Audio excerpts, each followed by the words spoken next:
मैथिली दुल्हन। इसके मनमोहक गीत जरूर सुने। यदि अच्छा लगा तो चैनल सब्सक्राइब जरूर करें।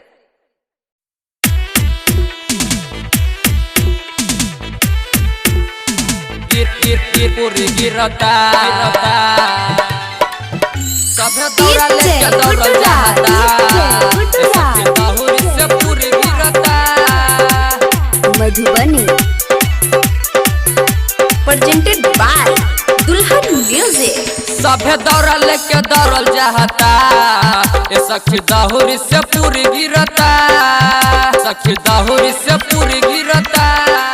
सभे दौड़ा लेके दौड़ल जाता सखी दहुरी से पूरी गिरता।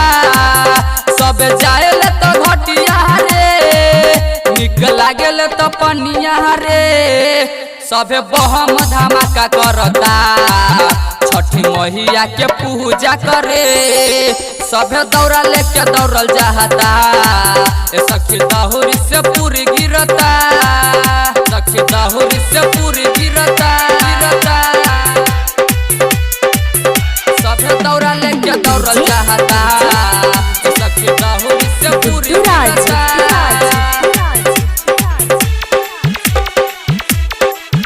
देखलही कसियान सब रहल हरान छठी मैया के घटिया पर।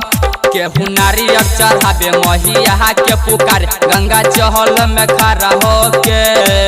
देखलही कसियान सब रहल हरान मैया के ई घटिया पर। केहू नारियल चढ़ावे मैया के पुकार गंगा चहल में खड़ा होके। निक लागे ले भवन मारे छठी मैया के महिमा रे। सभे बहम धमाका करता सूरज देव के दर्शन करे। सभे दौड़ा लेके दौड़ल जाता सखी दहुरी से पूरी गिरता।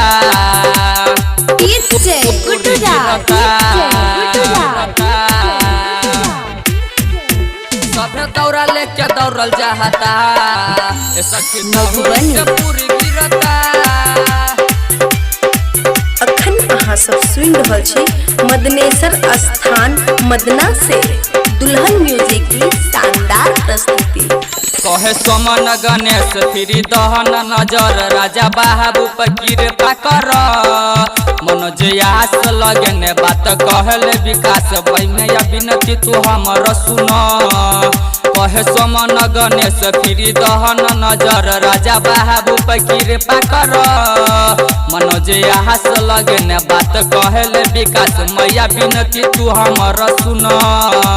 छठी मैया तू हमर हऊ दर्शन में न देर कर। बच्चे रंजन से लोर गिरता मैया दर्शन के आस करता। सभे दौड़ा लेके दौड़ल जाता सखी दहुरी से पूरी गिरता।